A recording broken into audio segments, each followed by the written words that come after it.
තුන්වතාවක් නමස්කාර. තස්සේ භගවතු අරහතෝ සම්මා සම්බුද්දස්සේ නමෝ තස්සේ භගවතු අරහතෝ සම්මා සම්බුද්දස්සේ නමෝ තස්සේ භගවතු අරහතෝ සම්මා සම්බුද්දස්සේ බුද්ධං සරණං ගච්ඡාමි සරණං ගච්ඡාමි ධම්මං සරණං ගච්ඡාමි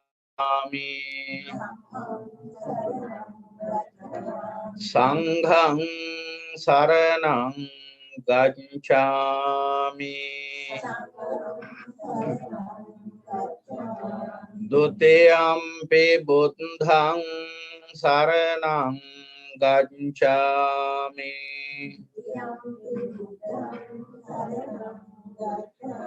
ဒုတိယံ පි ධම්මං සරණං ගච්ඡාමි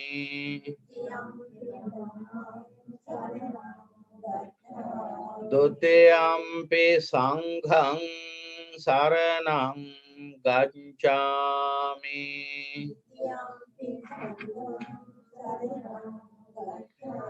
တတိယံ පි බුද්ධං සරණං ගච්ඡාමි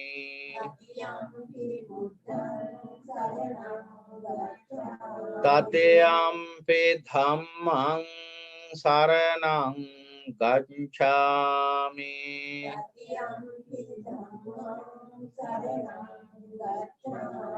တတိယံ පි සංඝං සරණං ගච්ඡාමි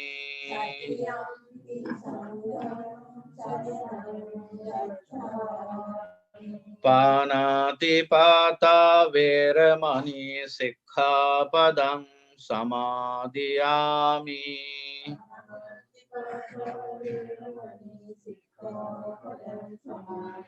อดินนาดานาเวรมณีสิกขาปดังสมาธิยามิ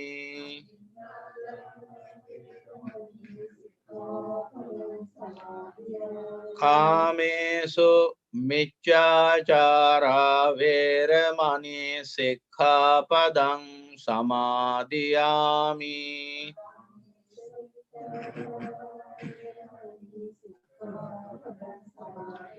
มุสาวาทาเวรมณีสิกขาปดังสมาธิยามิ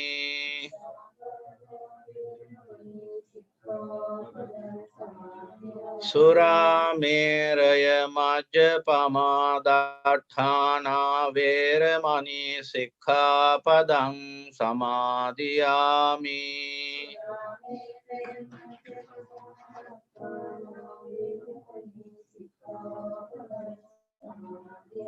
สาธุสาธุสาธุ ඒ අනන්ත බුදු ගුණ ධම් ගුණ සංඝ ගුණ සිහිපත් කරගෙන කවුරුත් එක හඬින් සජ්ජායනා කරමින් මේ උතුම් තෙරුවන් නමස්කාරය සිද්ධ කරමු. සාදු සාදු සාදු.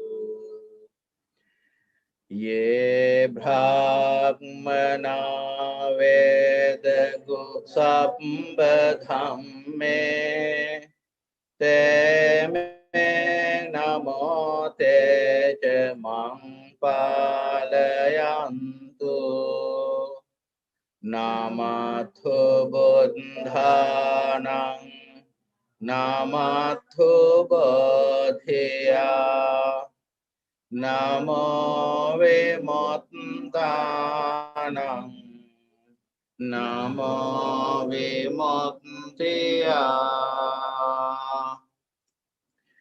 इति पिसो भगवा अरहं सम्मा सम्बुद्ध विඤ්ඤාචරණ සම්පන්නෝ සුගතෝ ලෝකවිදෝ අනුත්තරෝ පුරිස ධම්මසාරථි sattha deva manusanam buddha bhagavati swakhata bhagavata dhammo sandithiko akaliko ehi passiko opanayiko panchatang veditabbo vinyuhiti supatipanno bhagavato savaka sangha Ujupatipanno bhagavato savaka sangho Nyaya patipanno bhagavato savaka sangho Samiji patipanno bhagavato savaka sangho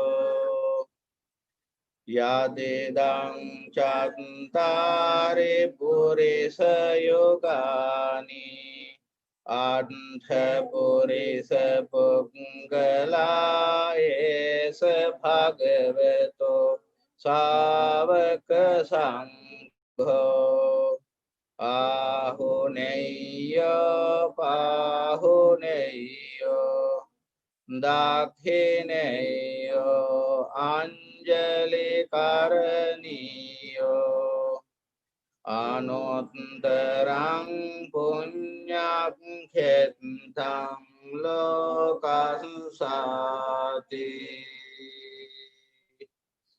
Sadhu Sadhu Sadhu Kayene vacha chittene pamadene maya katang anchayang khamame phante bhuri panya tathagate Kayene vacha chittene pamadene maya khatang anjayang khamame dhamma sandithika akalika Kayene vacha chittene pamadene maya katang Anjayang khamame sangha supadipanne anuttara Sadhu sadhu sadhu Dullabhancha manusattam buddhotpadocha dullabo dullabhakana sampatti saddhammo parama dullabo අසිරිමත් වූ අපගේ මහා ශාස්ත්‍රවර සම්මා සම්බුදු පියාණන් වහන්සේ මේ ගාථාවෙන් අපට පෙන්වලා දෙන අර්ථය කෙනෙක්ට හරියට පසක් වුණොත් සියලු වැඩ පසකින් තියලා නිවන පමණක් අග්‍ර කරගන්න. සංසාරේ නොකරපු දෙයක් නෑ. සංසාරේ හැම වැඩක්ම කරලා තියෙනවා. එක වතාවක් නෙමෙයි 100,000 වතාවක්. සමහරට ලක්ෂ කෝටි වාරයක්. එකම වැඩ එකම දේ මෙරි මෙරි ඉපදිච්ච වාර ගන්න මෙච්චරක් කියන්න බෑ සංසාරේ. එතකොට ඒ උපතයි මරණය අතර ජීවිත ගත කරමින් අනන්ත අප්‍රමාණ ශෝක පරිදේව දුක්ඛ දෝමනස්යන්ගෙන් දැවිච්ච පෙලිච්ච හඬපු දොඩපු අවස්ථාවන් මෙච්චරක් කියලා කියන්න බෑ. ඒ තරම් වාර ගාණක් බුදු පියාණන් වහන්සේ පෙන්වන අපට ඒ තරම් වාර ගාණක් මේ සංසාරේ හඬමින් වැළපෙමින් මේ භවික සත්වයක් විදිහට ආසාවර වූ සසර ගමනක මේ සත්‍යය පැවතෙනවා කියලා.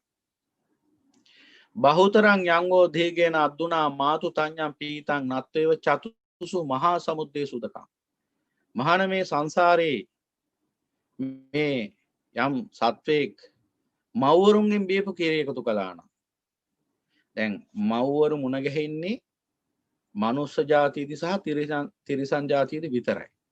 අනිකුත් භවයන්හිදී යම් යම් ආකාරයකින් සම්මුතික මව්වරුන් මුණ ගැහුණට ඇඟලේ කිරි කරලා දෙන මව්වරු මුණ ගැහෙන්නේ මනුස්ස ජාතියේදී සහ තිරිසන් ජාතියේදී විතරයි. එතකොට එහෙමනම් ඒ මව්වරුන්ගෙන් බීපු කිරි එහෙම ඒ භව දෙකකදී ඒ ජාති දෙකකදී මව්වරුන්ගෙන් බීපු කිරි විතරක් එකතු කළා නම් මහාන මේ සතර මහා සාගරය සතර මහා සාගරයේ ජලය තියෙනවා. මෙන්න මේ සතර මහා සාගරය කියන්නේ අල්ලට ගත්ත වතුර ටිකක් වගේ පේනවා. ඒ කියන්නේ මව්වරුන්ගෙන් බීපු කිරි ටික එකතු කළා නම් එදාට සතර මහා සාගරයේ වශයෙන් පේන්නේ මව්වරුන්ගෙන් බීපු ඒ කිරි ටික. එදාට මේ ලෝකයේ විද්‍යමාන සතර මහා සාගරයේ අල්ලට ගත්ත ජලයේ පොදක් තරම් පොඩියට තමයි පේන්නේ, කුඩාවට පේන්නේ. උපමාව ඔබට හිතා ගන්න පුළුවන්. ওই විදිහටම තවත් ඒ අනවතග්ග සංයුක්තයේම ඒ කීර සූත්‍රේ අසූ කියලා සූත්‍රයකත් භාගතුන් වහන්සේ දේශනා කරනවා මේ විදිහට මව්වරුන් මියගිය අවස්ථාවල හඬපු කඳුළු එකතු කරා නම් සතර මහා සාගරයේ ජලයේත් අල්ලට ගන්න පුළුවන් තරමේ කුඩාවටයි පේන්නේ කියලා. ඒ කියන්නේ මව්වරුන් මියගිය අවස්ථාවල හෙළපු කඳුළු විතරක් එකතු කළා නම් සතර මහා සාගරයේ ජලය අල්ලට ගන්න පුළුවන් වගේ පේනවා කුඩාවට. මොකද ඒ තරම්ම ජල කඳක් වශයෙන් නිර්මාණය වෙන එහෙනම් ඒ කඳුළු. ඔබ ඔය විදිහට හිතන්න එහෙනම් අම්මා තාත්තා බිරිඳ සැමියා දරුවෝ ඥාති මිත්‍රාදීන් යනාදී වශයෙන් ප්‍රියයන් වශයෙන් ජීවිතයට ලං කරගෙන හිටපු ලං වෙලා හිටපු අය මැරිච්ච වාරවල හඬපු කඳුළු එකතු කරා නම් එහෙනම් සක්වල තලයේම යට කරන් තුන කඳුළි. ඒ තරම් අඬලා තියෙනවා සංසාරේ. දැන් සැනසීමක් ලැබිලා තියෙනවා. කාට හරි මම මෙච්චර ඇඬුවා භවයෙන් භවේ. දැන් මේ ජීවිතේම කීවතාවක් අඬන්නේ නැද්ද? දැන් මේ ජීවිතේ කොච්චර කඳුළු හෙළුවද? මේ ජීවිතේ කොච්චර සුසුම් හෙළුවද? කොච්චර තැවුනද, පෙළුනද? කොච්චර වැළපුණාද? කොච්චර අඳෝනා කිව්වද? මොකද ලැබිච්ච සහනේ ජීවිතේට? දැන් මේ වෙනකොට කල්පනා කරොත් ඔබට සැපේ උදා වෙලාද තියෙන්නේ? කාට හරි කියන්න පුළුවන් දැන් මම මෙච්චර අඬලා දැන් මගේ හිත සැහැල් වෙලා තියෙන්නේ. මෙච්චර සුසුම් හෙලලා දැන් මගේ හිත සැහැල් වෙලා තියෙන්නේ. මම මෙච්චර දුක් විඳලා දැන් නම් මගේ දුක අවසන් කියලා කියන්න පුළුවන් සමතෙක් ඉන්නවද මේ ලෝකයේ තුල මේ දුක තුලම ගැවසෙන මේ ජීවිතය තුල? එහෙම කෙනෙක් මුණ ගැහෙන්නේ නැහැ. එහෙමනම් ඒ අසිරිමත් වූ සම්මා සම්බුදු පියාණන් වහන්සේ අපට පෙන්වන්නේ මොකද්ද? මහාන මේ සංසාරයේ දිහා මහාන මේ ජීවිතයේ දිහා හැංගීමෙන් බලන්න එපා. වේදනා සංඥා චෛතසික වලින් බලන්න එපා. හැංගීමෙන් බැලුවොත් මුලා වෙනවා. අර දියවැඩියාව කියලා රෝගයක් තියෙනවා. සරල උදාහරණයක් මම කියන්නේ.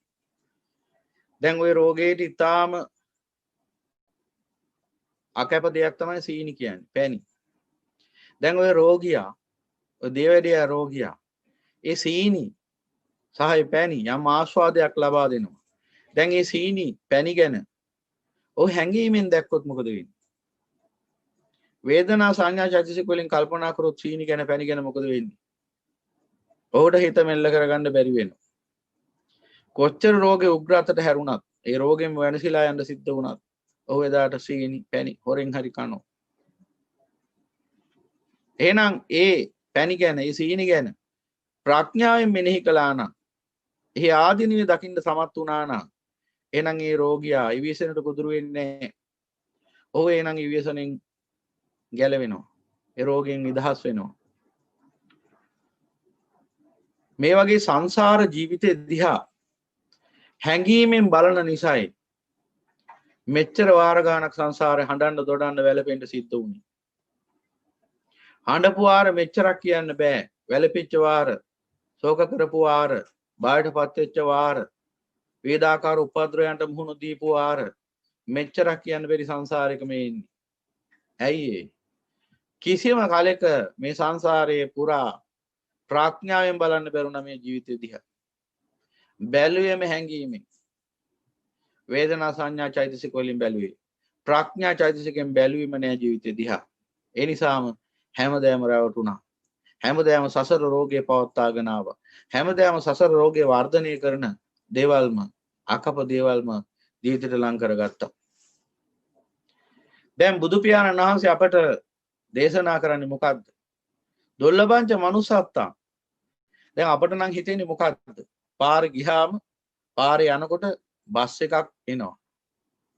දැන් මේ බස් එකේ සෙනඟ ටිකක් වැඩිපුර ඉන්නවා නම් සුව පහසුව මදි කියලා හිතුනොත් අපි මේ බස් එකේ යන්න ඇරලා ඊළඟ බස් එකේ යනවා.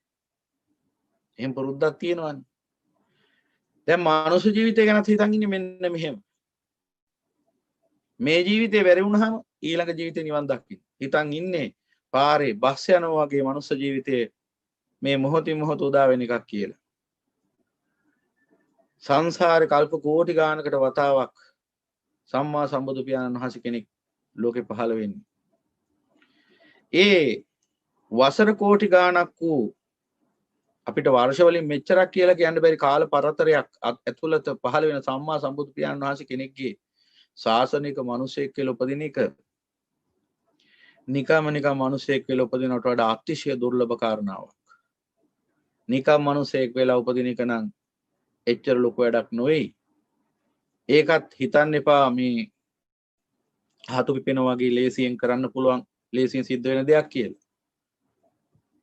සාමාන්‍ය මනුෂ්‍ය බයක් කුරුම කර ගැනීමත් ලේසි පහසු වැඩ කටයුත්තක් නෙවෙයි. ජිග්ගිල සූත්‍රයේ භාගතුන් වහන්සේ පෙන්වා දෙන්නේ. අර කන කැස්බෑ වියසුතුරින් එළිය දකින්න වගේ කියලා.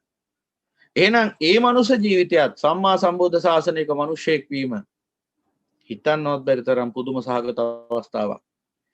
ඒ සම්බුද්ධ ශාසනික මිනිසෙක් වෙලත් ශ්‍රී සද්ධර්මය අස අවබෝධ කරගන්න පුළුවන් විදිහේ ඥාන සම්පත්තියක් සහිතව ඉපදිලා මිත්‍යා දෘෂ්ටික නියත මිත්‍යා දෘෂ්ටියටපත් නොවි කල්යාණ මිත්‍රයන් මුණ ගැහිලා ධර්මය අහලා අවබෝධ කරගන්න පුළුවන් විදිහේ ත්‍රි හේතුක ප්‍රතිසන්දියක් සහිත උත්කෘෂ්ඨ ඥානයක් සහිත මිනිසෙක් වෙලා ඒ උතුම් සම්බුද්ධ ශාසනයේ පවතින කලාපයකම ජීවත් වෙලා ඒ ධර්මය අසලා ඒ උතුම් වූ ශ්‍රී සද්ධර්මය අවබෝධ කරගන්නවා කියන එක අර සියල්ලටම වඩා පරම දුර්ලභ අවස්ථාවක්. දැන් ওই ගාථාව ගැන විතරක් ඕනනම් පැහැදිලි කරන්න පුළුවන් අද මේ සූම් වැඩසටහන ඉවරනකම්. ඒ තරම්ම ගැඹුරු අර්ථයක් එහි පවතිනවා. නමුත් මෙතන එකතු වෙලා ඉන්න මේ හැම කෙනෙක්ම හොඳින් ධර්මය අහලා බුද්ධ ධම්ම සංඝ කියන ත්‍රිවිධ රත්නය පිළිබඳ මනා ශ්‍රද්ධාවක පිහිටිය ශ්‍රී සද්ධර්මයේ වටිනාකම දන්නා වූ පිරිසක් නිසා නැවත නැවත ඒ ගැන කියන්න මම සූදානම් නැහැ. හැබැයි මේ දීර්ඝතර සංසාරයේ පුරා කොතනද අපට වැරදුනේ කියලා මෙනෙහි කරලා බලන්න, විමර්ශනය කරලා බලන්න. ඒ ගාථාව අපට යොදා ගන්න පුළුවන්. ඔය කියන අවස්ථා හතර දුර්ලභ මනුෂ්‍ය භවයක්, දුර්ලභ බුද්ධෝත්පාද කාලයක්, දුර්ලභ ක්ෂණ සම්පත්තියක් සහ පරම දුර්ලභ ශ්‍රී සද්ධර්මයේ කියන මේ අවස්ථා හතරම ගැළපීලා ඉන්න මිනිසු කොට්ටාසයක් ඉන්නවා ලෝකේ. ඒ රටට කියන්නේ ධර්මදීපය කියලා. හෙළදීපය කියලාත් කියනවා, සීහල දීපය කියලාත් කියනවා, විජය දීපය කියලාත් කියනවා, රත්න දීපය කියලාත් කියනවා, වර දීපය කියලාත් කියනවා, ඔජ දීපය කියලාත් කියනවා. තව බොහෝ නම් කියනවා. ඒ රටේ උපදින මිනිස්සුયો තමයි මේ මිහිතලේ ඉන්න වාසනාවන්තම් පිරිස. එහෙම රටක් තියෙනවා ලෝකේ ධර්මදීපය කියලා. අන්නේ රටේ ඉන්න මිනිස්සුන්ට ඒ රටේ කුමන හෝ උරුමයක් තියෙන මිනිස්සුන්ට මෙන්න මේ කියන අවස්ථා හතරම උදා වෙනවා. අසිරිමත් වූ සම්මා සම්බුදු පියාණන් වහන්සේ ආනන්ද හාමුදුරන්ට දේශනා කරන ආනන්ද මේ සංසාරේ සත්‍යයට හිමි වන්නේ නැති අවස්ථා හතරක් මේ හතර කියලා. ඒ හතරම හිමි වෙච්ච මිනිස් జాතියක් ඉන්නවා. ಜಾති වශයෙන් පණවන්න පුළුවන් කමක් නැහැ. සිංහල එහෙම කියලා දෙමළ කිය. ඒ මිනිස්සුયો ඒ සම්මුතික වශයෙන් ಜಾති එකම මිනිස් జాතියක්. අවබෝධය ලබන සියලු දෙනා බෞද්ධයෝ. බෞද්ධ කියලා මිනිස් జాතියක්. ඒකට නෑ කුලමල කියලා జాතියක්. බෞද්ධ කියන්නේ අවබෝධයට. අවබෝධය ලබන මිනිස් ජාතියක් උපදිනවා ඔන්න ඔය ධර්මද්වීපය කියන පූජනීය රටේ. හැබැයි කරුමේ කියන්නේ ඒ රටේ ඉන්න අතිශය බහුතරය මිනිස්සු ඒක දන්නේ. අර සිංහලේ ජනවහරි කියමනක් තියෙනවා අන්ධයාගේ කකුලේ මැණික් ගලක් හැප්පුණට දන්නේ නැහැ කියලා. අන්න එහෙම අන්ධ පිරිසක්. අන්ධ පිරිසක් මැණික් ආකාරයක බැහැගෙන හිටියත් ඔවුන්ට වටිනාකමක් නැහැ. ඒ වගේ මිනිස් ජාතියක්. හැබැයි ඇස් පාදගත් පිරිසකුත් මේ රටේම ඉන්නවා. අන්නේ පිරිස අනෙක් මිනිස්සුયો කෙරෙහි කරුණාවෙන් ඔවුන්ගේ ඇස් පාදන්න උත්සාහ ගන්නවා. ඒක තමයි මේ දකින්න ලැබෙන්නේ අපට විවිධාකාර පැතිවලින් මාධ්‍ය වලින්. බලන්න මේ තරම් ශ්‍රේෂ්ඨ මිනිස් ජාතියක් කොහේ හරි ඉන්නවද කියලා. සිංහල ජාතියට මේ බෞද්ධ ජාතියට විශේෂයෙන් සිංහල බෞද්ධ කියලා ඒ නාමය ඉදිරියට එන්නේ විශේෂයෙන්ම මේ භාෂාව මේ සිංහල ජාතියට වඩා මේ භාෂාව කුලමල වශයෙන් මම මේ සඳහන් කරන්නේ. මේ භාෂාව ඉතාම උපයෝගී වෙනවා මිනිසෙට උතුම් ධර්මය අවබෝධ කරගන්න.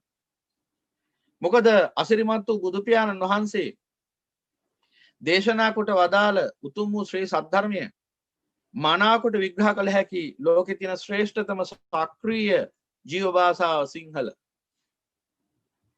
මේ භාෂාවෙන් තමයි ලෝකේ ඉහළින්ම විග්‍රහ කරන්න පුළුවන් ඉන්නේ අසිරිමත් වූ බුදු පියාණන් වහන්සේගේ ශ්‍රී සද්ධර්මය. මොකද ඒ මාගධ ප්‍රාකෘත භාෂාවෙන්ම බිඳිලාපු සකස් වෙච්ච උපභාෂාවක් නිසා සිංහල කියන්නේ. එහෙනම් මේ භාෂාව කතා කරන මිනිස්සු වෙච්ච එක මේ සංසාරේ අනන්ත අප්‍රමාණ පිනකින් වෙච්ච දෙයක් මිනිස්සු දන්නේ නැති වුණාට. අති බහුතරයක් දන්නේ නැහැ මේක. හැබැයි දැනගන්න දවසක් අනාගතේ ඉස්සරහට එනවා. එදාට ගොඩක් අය පසුතැවෙන්න ඉඩ තියෙනවා. මේ භාෂාව හැල්ලුවට ලක් කිරීම ගැන. මේ උත්තරීතර භාෂාවෙන් තමයි ඊටාම පහසුවෙන් මේ ධර්මය විග්‍රහ කරන්න පුළුවන් වෙන්නේ. ලෝකේ අනිකුත් භාෂාවලිනුත් විග්‍රහ කරයි හැබැයි සිංහල භාෂාවෙන් තරම් පැහැදිලිව දේශනා කරන්න පුළුවන් කමක් නැහැ. ඔබට මම එක ගාතාවක් කියන්නම්. මේ ගාතාවේ තියෙන පද ටික කිසිම දවසක පන්සලකට ආවේ නැති. කිසිම දවසක පාලි පදයක අර්ථයක් තේරුම් ගත්තේ නැති. සාමාන්‍ය මිනිසෙට උනත් යම් මට්ටමකට හරි ගෝචර වෙනවා. තනිකර මේක පාලි ගාතාවක්. මේ උතුම් වූ ගාථා රත්නය අසිරිමත් වූ බුදු පියාණන් වහන්සේගේ ශ්‍රී මුඛ දේශනාවක්. හැබැයි මේ රටේ ඉන්න ජාතියක් වශයෙන් සිංහල කියලා පනවලා වෙන් කරන්න බැරි සිංහල කතා කරන සියලුම දෙනාට. මොකද අන්‍ය ජාතිකයෝ දෙමළ මුස්ලිම් ආදී අපේ සහෝදර ජාතිනුත් හොඳින් සිංහල කතා කරනවා සිංහල ජාතිය වගේම. ඒ නිසා සිංහල භාෂාව කතා කරන සියලු මිනිසයන්ට මේ ගාථාව තේරෙනවා යම් මට්ටමකට හරි. කායේන සංවරෝ සාධු සාධු වාචාය සංවරෝ මනසා සංවරෝ සාධු සාධු සබ්බත්ත සංවරෝ සබ්බත්ත සංවුතෝ භික්ඛු සබ්බ දුක්ඛා පමුච්ඡතු. කාය සංවර කර ගැනීම සාධු කියලා උතන කියන්නේ යහපත් කියන අර්ථයෙන්. ඒ වගේම වචනය, ඒ වගේම මනස මෙන්න මේ කියන තුන්දොර සංවර කර ගැනීම යහපත්. එයයි කළ යුත්තේ. ඒකටයි ඉපදුනේ. මෙන්න මේ තුන්දොර සංවර කරගන්න කෙනා ඒ භික්ෂුව යනාදි වශයෙන් බුදු පියාණන් වහන්සේ පෙන්වන්නේ උතුම් වූ ශ්‍රී සද්ධර්මය අනුගමනය කරන බුද්ධ ශ්‍රාවකයාට භික්ෂුව යන වචනේ යෙදෙනවා බොහෝ තැන්වල. අන්නේ බුද්ධ ශ්‍රාවකයා සියලු දුකෙන් අත මිදෙනවා නිදහස් වෙනවා. දැන් බලන්න මේ ගාථාවේ අර්ථය විස්තරාත්මක වශයෙන් දේශනා කළොත් කෙනෙක්ට අවබෝධ වෙනවා හොඳින්. ඒ නැතත් මේ ගාථාවේ තියෙන පද ටික වුණත් යම් මට්ටමකට ගෝචර වෙනවා නේද? විශේෂයෙන්ම මේ කතාව කියන්න ඕන මේ රටේ ඉපදිලා ඉන්න සිංහල බෞද්ධ කියන පිරිසටයි.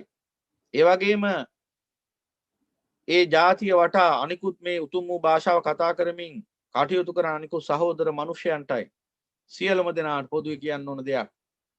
ඔබ දන්නේ නැති වුණාට ඔබේ ජීවිතේ වටිනාකම දෙවියොත් බ්‍රහ්මියොත් දන්න හොඳට.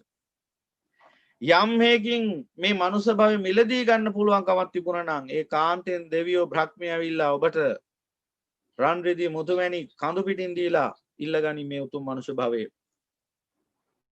ඒකට හේතුව මොකද්ද? කිසිම දෙවියෙක්ට චාතුරු මහරජික දිව්‍ය විමානයේ සිට පරිනිම්මිත වසවාර්තිය දක්වාම කිසිම දෙවියෙක්ට මේ ජීවිතයේදීම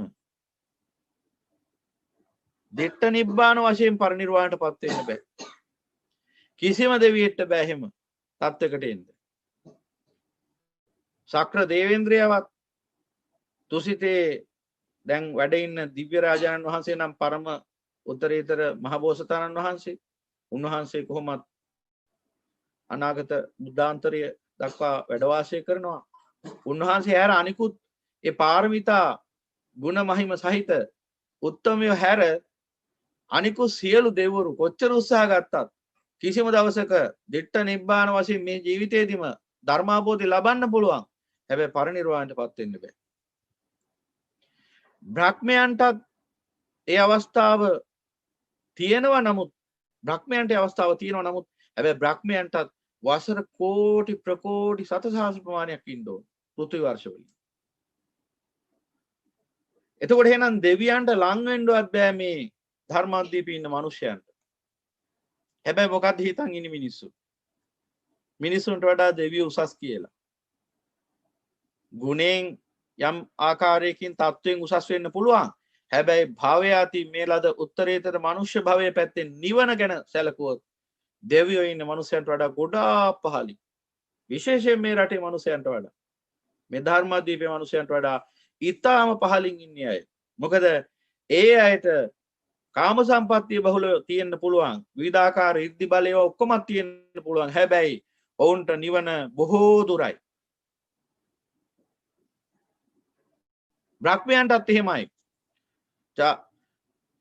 පංච සුද්ධාවාසවල ඉපදුනත් වසර කෝටි ගාණක් ඒවා කල් ගත කරාට පස්සේ නිවනටපත් වෙන්නේ.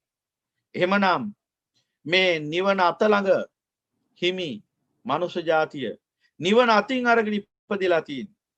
අර මහෞෂධ පඬිතුමා වගේ සඳුන්නාරය අතින් අරන් ඉපදුනා වගේ නිවන අත දරාගෙන ඉපදිච්ච ශ්‍රේෂ්ඨ මිනිස් කුලයක් ජාතියක් වැඩ වාසය කරන රට උත්තරීතර ධර්මාද්වීපය.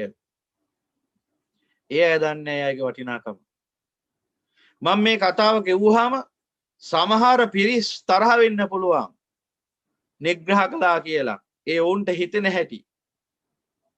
ඒ වුන්ගේ ඥානයේ තියෙන හීනකම. ප්‍රඥාවන්තයන් නම් තේරුම් ගනි තමන්ගේ ජීවිතේ වටිනාකමයි පෙන්වලා දුන්නේ කියලා.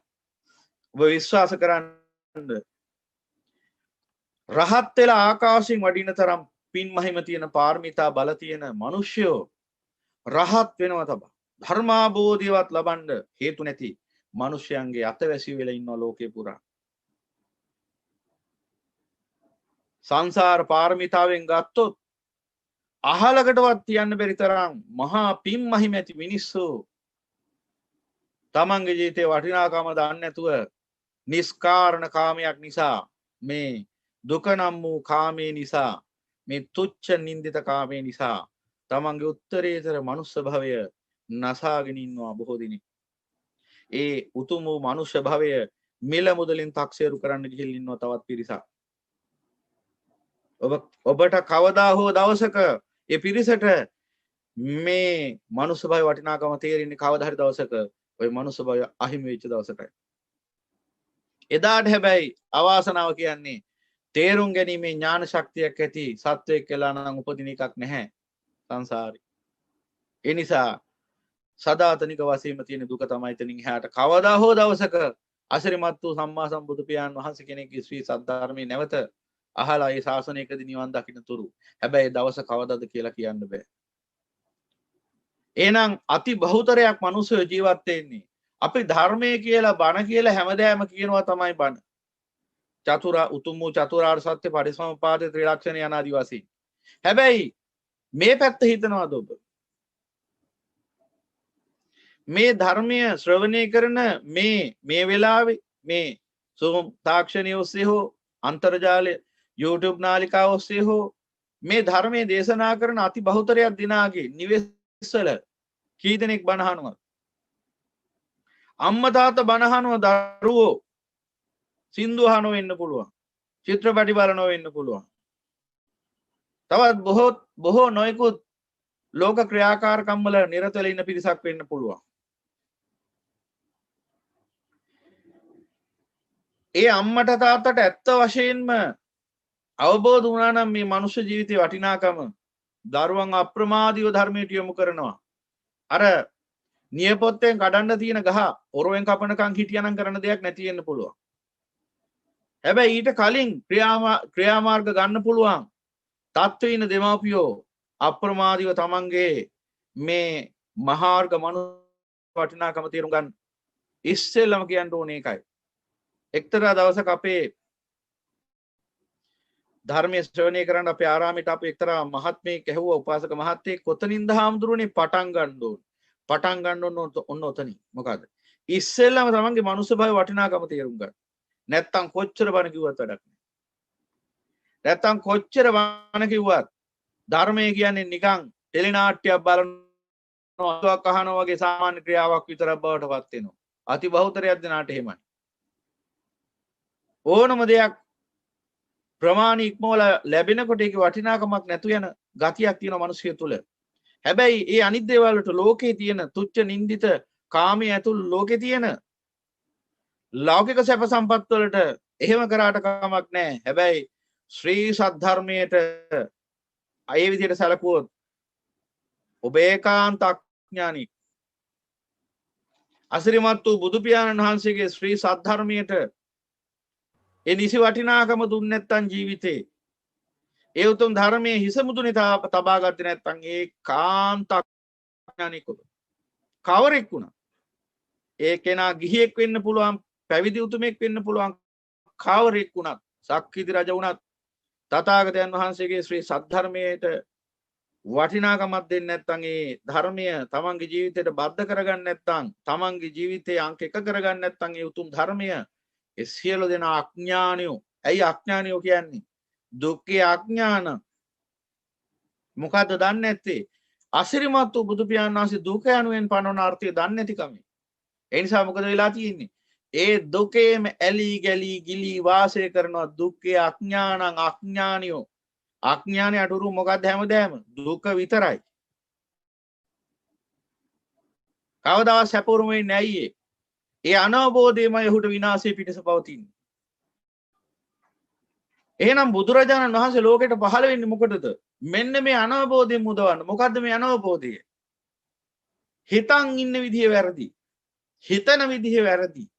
මෙන්න මේ වැරද්ද නිවැරදි කරන්නයි බුදුරජාණන් වහන්සේ ලෝකෙට පහළ වෙන්නේ. ඒ වැරද්ද අපිට මේ මොහොතේම හදා ගන්න පුළුවන් එකක්. ඒකයි විශේෂත්වය. මේ මොහොතේම. ඔව් මේ මොහොතේම. මේ බණහන මොහොතේම ඔබට පුළුවන් මේ වැරද්ද හදා ගන්න. ඒ වැරද්ද හදා ගන්න පළමු කඩේමට ළඟා වෙන්න පුළුවන්. දැන් මේ ගැන නැවත නැවතත් මේ අපි ධම් සාකච්ඡාවේදී මතු කරන්නේ ඇයි?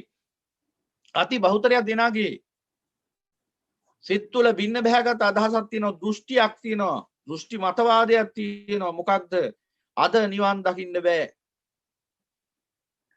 අද නිර්වාණ මාර්ගයේ වැහිලා ඉවරයි. නැවත නිවන් මඟ විවර වන්නේ මෛත්‍රී බුද්ධ ශාසනයේදී බුදුරජාණන් වහන්සේගේ සමයේදී කියලා කියන කී දෙනෙක් මේ රටේ ඉන්නවද ගිහි පැවිදි? මේ ඒ අයගේ දෘෂ්ටියක් මිසක් මතක තියාගන්න තථාගත ධර්මයේ සඳහන් කාරණාවක් එහෙම නෙවෙයි. ත්‍රිපිටකයේ තියෙන එකක් එහෙම නෙවෙයි. ඒ උතුම් වූ ධර්ම විමර්ශනයන්හි සඳහන් වන මූලාශ්‍රයන්හි සඳහන් වන කාරණාවක් නෙවෙයි. ඒ පුද්ගලයන්ගේ හිස්කම නිසා, අසත්පුරුෂකම නිසා, අඥානකම නිසා ඔවුන්ගේ විනාශය පිණිසම හටගත් අදහසක් ඒක. අසිරිමත් වූ බුදු පියාණන් වහන්සේ දේශනා කරනවා මොකද්ද? යකඩේ දිරන්නේ යකඩේම ඇතිවන මලකඩේ නිසා. ඒ වගේ එබඳු අසත්පුරුෂයන්ට ඒ අසත්පුරුෂය තුළම ඇතිවෙච්ච අදහස විනාශය පිණිසම හේතු වෙනවා. නමුත් ප්‍රශ්නයකට තියෙන්නේ ඒ අදහස Tamanට පමණක් විනාශේ පිණිස පවතින්නේ නැතුව තවත් විශාල පිරිසකට සම්මාදම් කරන පිරිසකුත් ඉන්නවා මේ අතර. මෙන්න මේ නිසායි මේ ගැන නැවත නැවත මේ කියන්නේ. පින්වතුනි, බුදු පියාණන් වහන්සේගේ ධර්මයේ කවුරු කිව්වත් මේ ලෝකේ කවුරු දේශනා කළත් ප්‍රඥාවෙන් විමර්ශනයෙන් සිහි බුද්ධියෙන් යුක්තව අසා දැනගන්න නැවතේ ධර්මෙ මෙනෙහි කරන්න. එහෙම නැතුව කවරෙක් හෝ කියන පළියට කවදාවත් අනුන්ගේ රූකඩයක් වෙලා අනුන්ගේ වහලෙක් වෙලා මේ නිවන් මඟ යන්න බලාපොරොත්තු වෙන්න එපා. එහෙම වෙන්නේ නැහැ කවදාවත්. මේ ධර්මය අවබෝධ වෙන්නේ සෑම විටම අනර විමර්ශනයෙන් යුක්ත බුද්ධ ශ්‍රාවකයාටයි. කියන ඕනම දෙයක් එහෙයි කියලා පිළි අරන් අහවලත් මෙහෙම කිව්වා ඒ නිසා මම පිළිගන්නවා කියන තැන ඉන්නවා නම් යමෙක් ඒ ඇවිල්ලා ඒ කාන්තෙන් මිතින් කවරෙක්ද කියලා මං කියන්න ඕනේ නැහැ. ඒ නිසා ඒ ලද බොළඳ තැනටපත් වෙන්නේ නැතුව විමර්ශනයෙන් යුක්ත බුද්ධ ශ්‍රාවකෙක් වෙන්න. නිවන යනු කුමක්ද? බුදුරජාණන් වහන්සේ අපට මොකද දේශනා කළේ? පින්වතුනි, නිවන් දකින්න කරන්න තියෙන වැඩේ ඉතාම පොඩි වැඩක් වගේ තමයි පේන්නේ. හැබැයි ඒක තමයි මේ සංසාරේ තියෙන ලොකුම වැඩේ. හැබැයි බැලුවහම ක්‍රියාවක් වශයෙන් බැලුවහම අර ඉරහඳ තාරකාවල කුඩි ගහනවා වගේ අමාරු වැඩක් නෙවෙයි. හැබැයි ඒ පුංචි වැඩේ නමුත් ඒක ලොකු වැඩක්. ඒක පොඩි වැඩක් කියන්න බෑ. හැබැයි කරන්න තියෙන වැඩේ බැලුවාම ඊටාම සුළු වැඩක් හැටියට තමයි පේන්නේ. හැබැයි සුළු වෙනස වෙච්ච ගමන් විශාල සැපතකටපත් වෙනවා. පරම සැපතකටපත් වෙනවා. මෙතෙක් කියන්න බැරි සදාතනික රැකවරණයක් උරුම වෙනවා. එහෙනම් මොකද්ද හදාගන්න තියෙන තැන? හදාගන්න තියෙන තැන මේ උතුම් වූ චතුරාර්ය සත්‍ය ධර්මයයි ඔබට මේ පෙන්වලා දෙන්නේ. න්‍යායාත්මකව ඒ පාලි පද අර්ථ මතු කරමින් දේශනා කරද්දී සමහර අය කියනවා අපට ඒ පාලි වචන තේරෙන්නේ නැහැ. සමහර අය දෘෂ්ටියක්ම හදාගෙන තියෙනවා පාලි වචන ඒ උතුම් බුද්ධ භාෂිත පරයය බුද්ධ පරයය දක්වමින් බණ කිව්වහම අනේ අපට ඔය තේරෙන්නේ නැහැ කියලා දෘෂ්ටියකින් ධර්මයෙන් මගහැරිලා යන පිරිසක ධර්මයෙන් මගහැරලා යන පිරිසකුත් ඉන්නවා. ඒ නිසා එහෙම අය විවිධාකාර අවස්ථාවල යෝජනා කරනවා මේ ධර්මය අපට තේරෙන භාෂාවකින් පුළුවන් තරම් සිංහලෙන් පාලි පද අඩු කරලා දේශනා කරන්න කියලා. ඒක හැම වෙලාවෙම කරන්න පුළුවන් දෙයක් නෙවෙයි. නමුත් ඒ අයගේ කාරුණික ඉල්ලීම සලකලා බලලා තමයි පුළුවන් තරම් ඒ විදිහට මේ ධර්මයේ දේශනා කරන්න හදන්නේ. හැබැයි කොයි විදිහෙන් දේශනා කළත් කරන්න තියෙන එක වැඩයි. මේ වැඩේ සිද්ධ වුණා නම් ඒකාන්තයෙන් ඔබ සංසාර දුකින් නිදහස් වෙනවා. මොකද්ද එකම වැඩේ? එකම වැඩේ තමයි හිතන විදිය වෙනස් කරගන්න. එච්චරයි කරන්න තියෙන්නේ. මොකද්ද හිතන විදිය වෙනස් කරගන්නවා කියන්නේ? එහෙනම් මොකද්ද වැරද්ද? කොතනද වැරදිලා තියෙන්නේ? කොතනද නිවැරදි කරගන්න ඕන? වැරදිලා තියෙන්නේ මේ සංසාරේ අගක් මුලක් පේන්නේ නැති මේ භයානක ගමනක ඉන්නේ. එක තැනක් නිවැරදි කරගන්න බැරි නිසා. මොකද්ද නිවැරදි කරගන්න බැරි වෙච්ච තැන? මේ හිතන විදිය. මොකද්ද වැරද්ද? ඊටාම කෙටියෙන් සරලව ඔබට පැහැදිලි කරන්න. මෙන්න මේ වැරද්ද ඔබ හදාගත්තොත් අද වුණත් මේ ස්ථානෙදි වුණත් මේ ධර්ම දේශනාව අහලා වුණත් මේ වැරද්ද හදාගන්න ඔබ අදිෂ්ඨාන කරගත්තොත් ඒකාන්තයෙන් ඔබ සීල සංසාර දුකින් නිදහස් වෙනවා. ඔබ නවත්තන්න පුළුවන් සමතික් නැතු විශ්වය පහළ වෙන්නේ නැහැ. ඒකාන්තයෙන් සංසාර දුකින් නිදහස් වෙනවා. ඒකාන්තයෙන් ඔබ නිවනටපත් වෙනවා. ඒකාන්තයෙන් ඔබේ චිත්තසංතානයේ රාග දේශ මොහ දුර වෙලා යනවාමයි. මොකද මේ ධර්මයේ පනවන්නේ අසිරිමත් වූ බුදු පියාණන් වහන්සේ මිසක් මේ භික්ෂුන් අප නොවේ. බුදු පියාණන් වහන්සේ මොකද දේශනා කරන්නේ? මහාන මේ සියලු දුක්ඛයන්ට, මේ සියලු සංසාර විපත්තීන්ට, මේ සියලු ව්‍යසනයන්ට, මේ ජාතිය ජරාව අතර මරණය අතර දෝලන වන මේ ජීවිතවලට හේතුව මේ සත්‍යය තුළම පවතින මේ චිත්තසංතානයේ පවතින එක වැරද්දක්. මෙන්න මේ වැරද්ද හදාගත්ත දවසට සියලු දෙනා මේ සංසාර දුකින් නිදහස් වෙනවා. බණ අහන්න ඉන්න බොහෝ උපාසකම්මලාගෙන් ඇහුවාම මොකද ඔබ හිතන්නේ ජීවිතය ගැන? මොකද ඔබ හිතන්නේ ධර්මයේ ගැන? මොකද ඔබ හිතන්නේ මැරිලා උපදින එක ගැන කිව්වහම බොහෝ දෙනෙක් කියන්නේ ආයි මැරිලා නම් උපදින්න ඕනේ නැහැ. එහෙම කියනවා කට වචනෙට. හැබැයි ධර්මාබෝධයක් ලැබිලා නැහැ. කවදාවත් උන් සමහරට අවුරුදු 70ක් 80ක් ජීවත් වෙලා මැරෙනවා. එතකන්වත් දන්නේ නැහැ මොකද කරන්න ඕන කියලා. තමා තුළම පවතින මේ වැරද්දක් නිවැරදි කර ගැනීමක් කියලා උන් දන්නෙත් නැහැ ඒකට. කරන්න තියෙන්නේ. එහෙම දන්නේ නැහැ. එක්ක එහෙම කියලා දීලා නැහැ. එක්ක එහෙම කියලා දෙනකොට අහන් ඉඳලා නැහැ. මොකක් හරි ප්‍රශ්නයක් තියෙනවා. ඒ නිසා අදටත් ඉන්නේ මැරලා උපදින්න ඕනේ නැහැ කියලා කිව්වට මැරලා උපදින එක නතර කරගන්නේ කොහොමද? ආයි උපතකට නොගිහින් මේ භයානක සංසාර ගමන මෙහිම අවසන් කරන්නේ කොහොමද කියන අනවබෝධය තුලයි. එහෙම දන්නේ නැහැ. හැබැයි ඌවමනාව තියෙන. එහෙනම් අන්නේ සියලුම දෙනා කන් දෙන්න කරුණාවෙන්. කරගන්න තියෙන එකම වැඩේ තමයි මෙන්න මේ චින්තනය වෙනස් කරගන්න එක. චින්තනය කන පිට ගහන එක. යටිකුරු කරපු කලයක් තියෙනවා. මේ කලයට කොච්චර වතුර දැම්මත් වැඩක් නැහැ. මොකද කලේ කට තියෙන යටපැත්තට. එහෙනම් මේ කලේ උඩු අතට හැරෙවුවොත් උඩුකුරු කළොත් අන්න ප්‍රයෝජනවත් ඇති කලයක් වෙනවා. ඒ වගේ මේ චින්තනය යටිකුරු වෙලා තියෙන නිසා මේ චින්තනයෙන් ඔබට ප්‍රයෝජනයක් ගන්න බෑ. ඔබ හිතුවට ප්‍රයෝජනයක් ගන්නවා කියලා මේ ලෝකේ ඉන්න විවිධාකාර මිනිස්සු ඉන්නවා. විවිධාකාර උගත් වියත් යනාදි වශයෙන් උපාධි ආචාර උපාධි මහාචාරකම් දක්වා විවිධාකාර අධ්‍යාපන ක්ෂේත්‍ර වලින් ඉහළට ගිය පිරිස් විවිධාකාර ක්ෂේත්‍ර වලින් ඉහළට ගිය පිරිස්. ඔවුන් හිතන් ඉන්නවා ඔවුන්ගේ චින්තනයෙන් ඔවුන් වැඩ ගත්තා කියලා. නැහැ, වැඩ ගත්තේ නැහැ අදටත්. අදටත් වැඩ ගත්තේ නැහැ. තාමත් මේ චින්තනයේ යටිකුරු වෙච්ච කාලයක් වගේ අස්තිරමත් වූ බුදු පියාණන් වහන්සේගේ ධර්මය හැවි නැත්තම් අවබෝධ කරගත්තේ නැත්තම් ඒ කියන්නේ වැඩක් නැති වැඩක් කරලා තියෙන අදට. සක්විති රජ වෙන්න උත්සාහ ගත්තත් මේ මහ පොළවේ ඒ චින්තනය ඔහුට හිතසුව පිණිස නෙමෙයි පවතින්නේ, දුක පිණිසමයි. එහෙනම් කුමක්ද හිතසුව පිණිස පවතින චින්තනය? අන්නේ චින්තනය අසිරිමත් වූ බුදු පියාණන් වහන්සේ අපට පෙන්වා දෙන්නේ මේ ලෝකෝත්තර ධර්මයේ තුලින්. එහෙනම් නිවැරදි කරගන්න තියෙන තැනයි මම මේ අවධාරණයෙන් ඔබට පෙන්වලා දෙන්නේ. තං සුනාත සාදුකං මනසිකරෝත. හොඳින් අහන්න මේ ධර්මයේ, හොඳින් නුවණින් මෙනෙහි කරන්න. නිවැරදි කරගන්න තියෙන්නේ අපි මේ සැපයි කියලා හිතාගෙන ඉන්න කාමී ආස්වාදී දුකයි කියලා අවබෝධ කර ගැනීමයි. ඒ කාමී ආස්වාදී සැපයි කියලා හිතන් ඉන්න එක තමයි වැරද්ද. කුමක්ද කාමී, කුමක්ද ආස්වාදී? සියලු ලෝසතුන් තුළ පවතින චින්තනයක්. මෙබඳු රූප, මෙබඳු ශබ්ද, මෙබඳු ගන්ධ, මෙබඳු රස, මෙබඳු ස්පර්ශ, මෙබඳු අදහස් ඇසුරු කිරීමෙන් සැප උපදිනවාය කියලා. සතුට උපදිනවාය කියලා. හැම කෙනෙක්ම හොයන්නේ සතුට ජීවිතේ. සතුට හොයන්නේ. උදේ ඉඳලා රැය වෙනකන් සතුට හොයන්නේ. රස්සා කරන්නේ, තානාන්තර උසුලන්නේ, මේ හැමදේම කරන්නේ මොකද? සතුට හොයන්නේ. සතුට හොයන මිනිස්යන්ගෙන් අපි අහුවොත් දැන් ඔබ සතුට හොයන ඔබ අනාදිමත් කාලෙක ඉඳලා අතීත සංසාර භව පේන්නේ හරි මේ ජීවිතේ පේනවනේ. 6ක් 4ක් තේරිච්ච දවසේ ඉඳලා සතුට හොයනව නේද? හොයනව නේද? දැන් හම්බ වුණාද? දැන් මිනිස්සෙක් කැලේකට ගිහිල්ලා හොයනවා කලුනික කියලා බෙහෙතක්. දැන් මෙයා හොයාගෙන යනකොට එක්තරා තැනකදී කලුනික ඔහුට මුණ ගැහෙනවා. දැන් ඔබම හිතලා බලන්න මේ පුද්ගලයාගේ ගමන මෙතනින් නතර වෙනවද නැද්ද? අවශ්‍ය දේ හෙව්ව දේ ලැබුණා, එතනින් නතර වුණා. මොකද කැලේට ගියේ කලුනික හොයාගෙන. කලුනික ලැබුණා. දැන් තව මොනව හොයන්නද? ඔහුගේ ගවේෂණ එතනින්ම නතර වෙනවා. ඔහු කලුනික සොයන එක නතර වෙනවා. ඔහු එයින් සෑහීමකටපත් වෙනවා, තෘප්තියටපත් වෙනවා.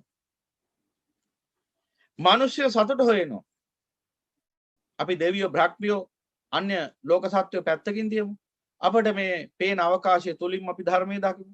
මිනිස්සු සතුට හොයනවා. නානා දේශවල මේ වෙනකොට ලෝකේ කෝටි 750ක් 800ක් විතර ඉන්නවා මිනිස්සු. හැම මිනිහෙම සතුට නේද හොයන්නේ? දැන් සතුට හොයන එක ක්‍රමවලට. දැන් අපි කාගෙන් හරි අහුවොත් ඔය ලෝක විශ්වය තුල සතුට හොයන මිනිසෙක්ගෙන් ඔබ මොකද්ද හොයන්නේ මේ වෙහෙසිලා? උදේ රැයක් දවාලක් නැහැ. නින්දාවක් නැහැ, කෑමක් බීමක් නැහැ, විවේකයක් නැහැ, සැනසීමක් නැහැ, සහනයක් නැහැ, සතුටක් නැහැ. සතුට හොයන මේ. සතුටක් නැහැ. අස්සසිල්ලක් නැහැ, ඉසිඹුවක් නැහැ. දුවනවා. වෙහෙසෙනවා. අප්‍රමාණ කරදර ප්‍රශ්න කරපින්නගෙන ඒවට විසඳුම් හොයනවා. මොනවද හොයන්නේ මේ හැම එකක් ඇතුළෙම? සතුට හොයනවා. දැන් එහෙම සතුට හොයන මෙතන දැන් මේ බණහගෙන මේ උත්තරීතර ධර්මදීප පිරිසකුත් තියෙනවා. ඒ වගේම අන්‍ය දේශවලත් තියෙනවා. තම තමන්ගේ ඔය ලෝකයේ තුල මුණ ගැහෙන මිනිස්සුන්ගෙන් අහලා බලන්න දැන් ඔබ සතුට හොයනවනේ. දැන් හම්බෙලා තියෙන සතුට. මුණ ගැහිලා තියෙන්නේ. කවුරු හරි කිව්වොත් මුණ ගැහිලා තියෙන්නේ කියලා ඔබට යෝජනා කරන්න. එහෙනම් දැන් මේ මොහොතේ ඉඳලා සතුට හොයන එක නතර කරපන්. ආයි හොයන්න දෙයක් නැහැ. හොයපු දේ ලැබුණා නම් තාම මොකද්ද හොයන්නේ? දැන් මේ බණ ටික අහගෙන ඉන්න ඔබ මේ බණ ටික හරියට තේරුන්නේ නැතොත් මේ ධර්ම දේශනාවෙන් පස්සේ නැවත ආයි සතුට හොයන්න පටන් ගන්න. ඒක තමයි ඇත්ත. අදටත් තේරුම් ගත්තේ නැත්තම් මොකද්ද සතුට කියලා. එහෙනම් මේ දේශනාවෙන් පස්සෙත් ඔබ කරන්නේ පරණ පුරුදු රස්සාවම තමයි. ආයි සතුට හොයනවා. නුවණින් කල්පනා කරලා බලන්න. සියලු මිනිස්සුયો 6ක් 4ක් තේරෙන වයස ඉඳලම 6ක් 4ක් නෙමෙයි අත්තටම 6ක් 4ක් තේරෙන වයස ඉඳලම හිවි සතුට තමයි.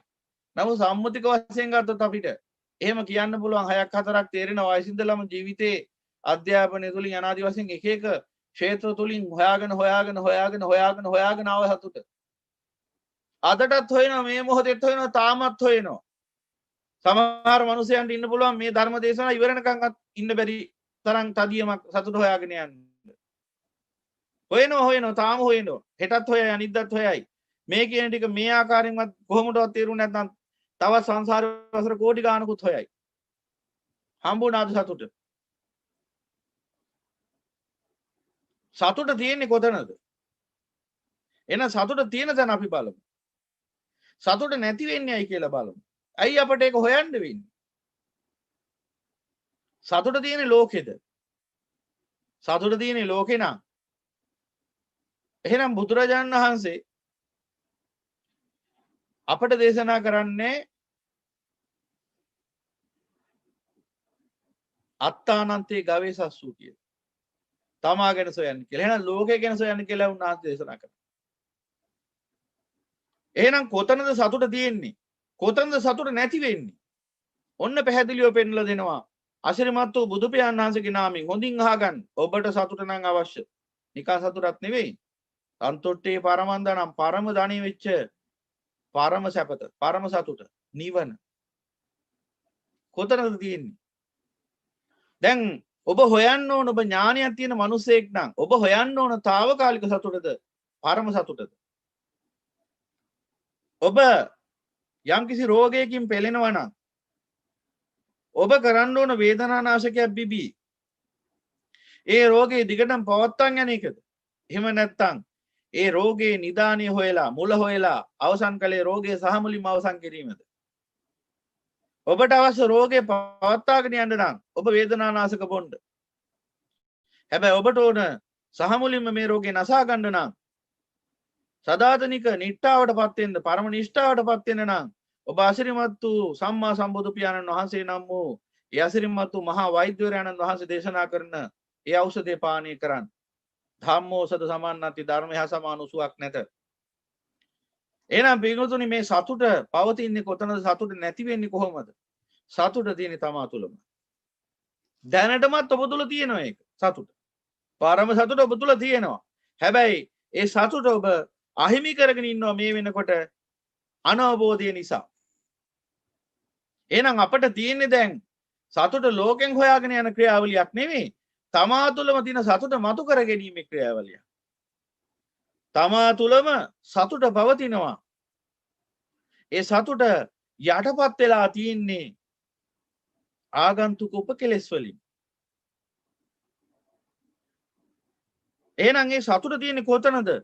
ඒ සතුට තියෙන්නේ පිරිසිදු සිත තුළ. එහෙනම් සතුට නැති වෙලා තියෙන්නේ කොහොමද? ඒ සිත අපිරිසිදු වෙලා. කුමකින්ද අපිරිසිදු වෙලා තියෙන්නේ? රාගයෙන්, ද්වේෂයෙන්, මෝහයෙන්. රාග, දේශ, මෝහ නිසා ඒ සතුට නැති වෙලා ගිහිල්ලා හිත අපිරිසිදු වෙලා ඒ සතුට අහිමි වෙලා දැන් මේ වෙලාව බණ අහගෙන ඉන්නවා හොඳින්. සිහි බුද්ධියෙන් යුක්තව. දැන් මේ වෙලාව ඔබේ සිතේ සතුට හට ගන්නවා ටික ටික. ඔබට දැනෙන්න ගන්නවා ඒ සතුට. ඒ කිව්වේ මේ වෙලාවේ සිහි බුද්ධියෙන් නම් ඔබ බණ අහගෙන ඉන්නේ. ප්‍රඥාවෙන් යුක්තව නම් ඔබ මේ මොහොත පරිහරණය කරන්නේ. ඒ කියන්නේ ඔබේ සිතේ රාග දේශ මොහ දැන් දුරු වීගෙන යනවා ටික ටික. තදංග විස්කම්පන සමුච්ඡේද වශයෙන්. ඒ නිසා මොකද වෙන්නේ? සතුට මතුවෙනවා මෙන්න ටික ටික දැන්. හිතේ තිබුණු අර තද ගතිය, අසහනීය පීඩාව, පිළීම නැති වෙලා යනවා. ටික ටික ටික හිත නිදහස් වෙනවා, විමුක්තියටපත් වෙනවා දැනෙනවා. එහෙනම් පින්වතුනි, ඔය සැපත නේද ඔබ හොයන්නේ. හැබැයි හොයපු විදිහ නේද වැරදි. අපි හිතුවේ සතුට තියෙන්නේ කොහේ කියලාද? අපි හිතුවා සතුට තියෙන්නේ රූප තුල, ශබ්ද තුල, ගන්ධ තුල, රස තුල, ස්පර්ශ තුල, අදහස් තුල කියලා. මේ බාහිර අරමුණු තුලයි සතුට තියෙන්නේ කියලා අපි හිතුවේ. ඒ අපේ අනවබෝධය. මම ඒකයි කිව්වේ අපිට තියෙන්නේ හිතන විදිහ වෙනස් කරගන්න එක. අපිට තියෙන්නේ හිතන විදිහ නිවැරදි කරගන්න එක. බුදුරජාණන් වහන්සේ අපිට පෙන්ලා දෙන්නේ මෙන්න මේ යථාර්ථය. සුද්ධ සිංහලෙන් මේ බණ කියන්නේ. මෙහෙමත් කියලා තේරෙන්නේ නැත්නම් කරන්න දෙයක් නැහැ.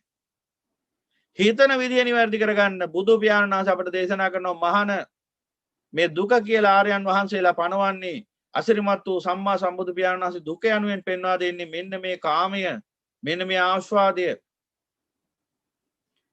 ඇයි කාමයට ආස්වාදයට දුක කියන්නේ?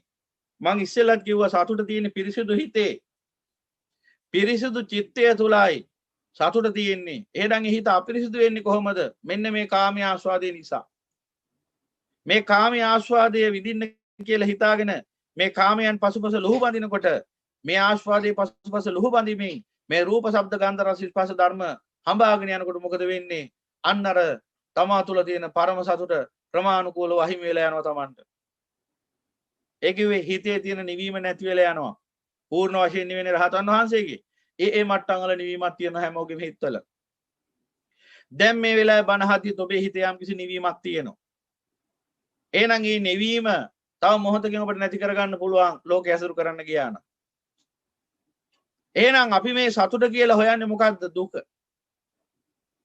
සතුට Taman තුලමයි පවතින්නේ. සතුට ලෝකේ තියෙනවා කියලා හිතාගෙන අපි රූප ශබ්ද ගන්ධ රස ස්පර්ශ ධර්ම හබාගෙන යනකොට මොකද වෙන්නේ? අප තුල තියෙන සතුට අහිමි වෙලා යනවා අපටම. එහෙනම් පින්වතුනි අපි හිතන විදිහ වැරද්ද තියෙන්නේ. අපිට අසත්පුරුෂ ලෝකයක් කිව්වේ කොහෙද? සතුට තියෙන එළිය කියලා. ඒ නිසා අපි මේ බාහිර ලෝකයක් බදාගත්තේ, අල්ලගත්තේ, උපාදාන කරගත්තේ. කරගත්තා කිව්වට උපාදාන වුණා ඇත්තටම. අනවබෝධයෙන් උපාදාන වුණා. නමුත් සම්මුතික වශයෙන් බැලුවාම අපිට පේන ලෝකේ අල්ලගෙන ඉන්නේ කියලා. අප විසින් අල්ලගෙන ඉන්නව නෙවෙයි ඇත්තටම සිතින් අල්ලගෙන ඉන්නේ. එහෙමනම් හිතන විදිහ වැරදි. මොකද්ද? මේ කාමී ආස්වාදයේ සැපයි කියලා අපි හිතන් ඉන්නේ. මෙන්න මේ කාමී ආස්වාදයේ සැපයි කියලා හිතන් ඉන්න එකට තමයි කියන්නේ අවිජ්ජාව කියලා. ඔන්න ඔය හේතුව නිසායි සංසාරය යන්නේ. කාට හරි සංසාර දුකින් නිදහස් වෙන්න ඕන නම්, උපත අවසන් කරන්න ඕන නම්, මේ සියලු කර්මයන්ගෙන් නිදහස් වෙන්න ඕන නම්, කර්මේ කොච්චර කාලෙක ඉඳලාද ගෙවන්නේ? කර්මේ මගේ කර්මේ මේක නම් යකෝ පුදුම කර්මයක් මගේ කියලා කී දෙනෙක් කර්මේ ගෙවනවද? අඬමින් දොඩමින් වැළපීමෙන් පොළේ පස් කමින් ලෝකයටම සාප කරමින්. එහෙනම් ඔය කර්මය අවසන් කරන්නේ කොහොමද? කර්මය අවසන් කරන්න ඕන නම් ඔබ ඔය හිතන විදිහ වෙනස් කර ගන්න ඕන. මේ කාමී ආස්වාදයේ සැපයි කියලා හිතන චින්තනය, ඒ චින්තනය ඔබේ හිතින් දුර වෙච්ච ගමන් මොකද වෙන්නේ? ඔබගේ චිත්ත සංතානිය උපදින රාග, ද්වේෂ, මෝහ නිරුද්ධ වෙන්න පටන් ගන්නවා. මෙන්න මේ රාග, ද්වේෂ, මෝහ වලට තමයි අපි ධර්මයේ තුලදී සංඛාර කියලා කියන්නේ. සංචේතන, රාග, ද්වේෂ, මෝහ චේතනා. චේතනහම් බික්කවේ කම්මං වදාමි.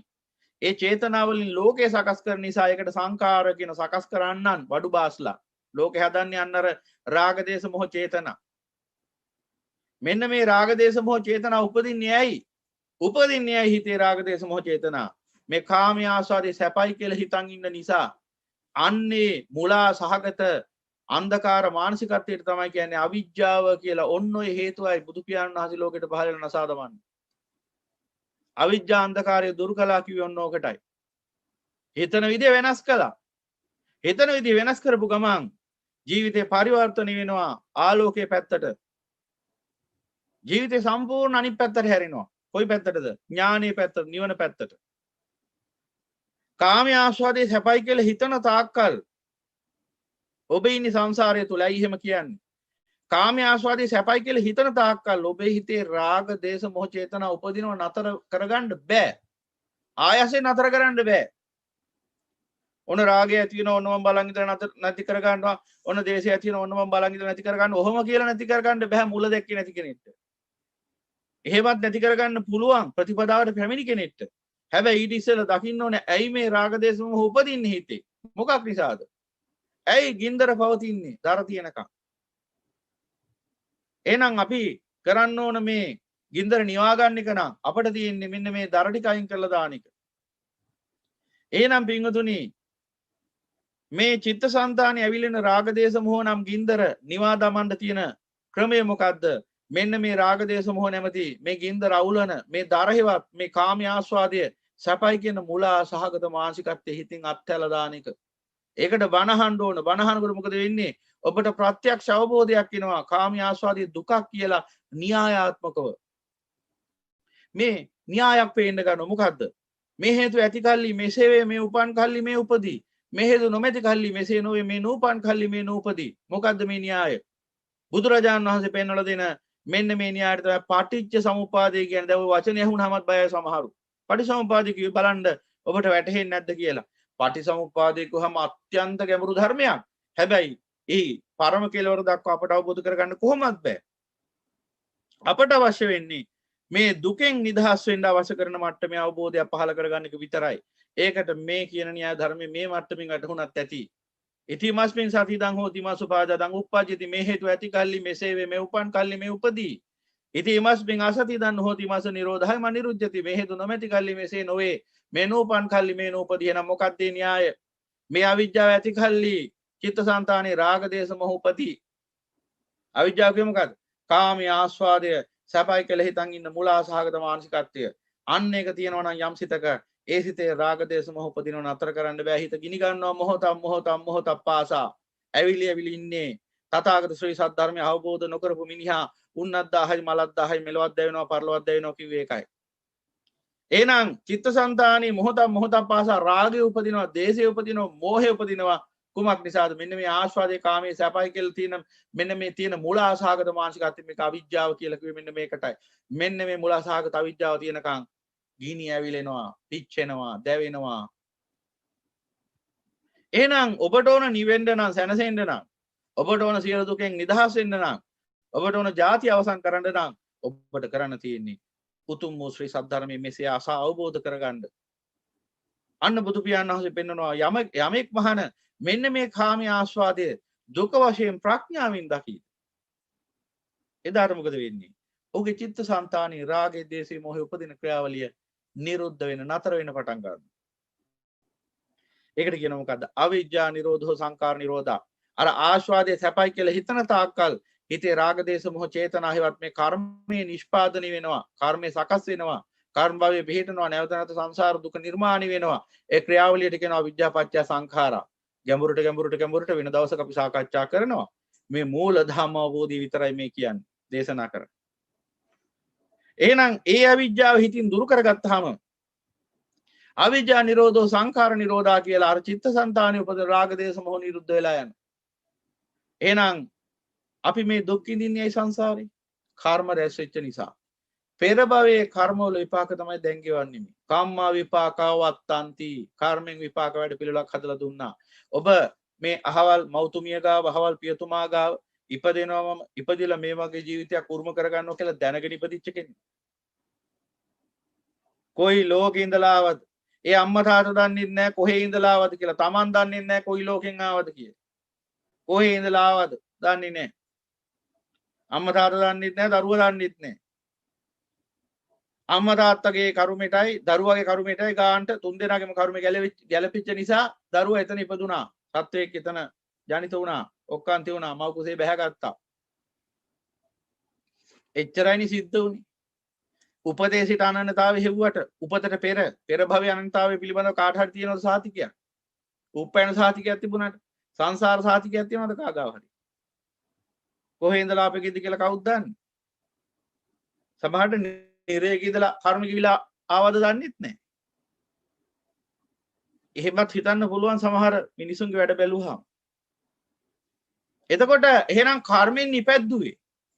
කවුරුවත් මම මෙතන මේ විදිහේ රූපයක් හදාගෙන මේ විදිහට ස්ත්‍රියක් වෙලා පුරුෂයෙක් වෙලා මේ අහවල් මව් කුසේ එහෙම ඉපදිනවා කියලා කවුරු හරි සැලසුම් සහගතව ඉපදිච්ච කෙනෙක් ඉන්නවද ලෝකේ? අසිරිමත් වූ සම්මා සම්බුදු පියාණන් වහන්සේ නම් වූ මහා ශාස්ත්‍රවරයන් වහන්සේගේ බෝසත් අවදීයේදී එහෙම දෙයක් වෙනවා. එහෙම ඒක ඇවිල්ලා අසාධාරණ ධර්මයක්. ඒ කියන්නේ හැමෝටම කරන්න පුළුවන් දෙයක් නෙවෙයි ඒක.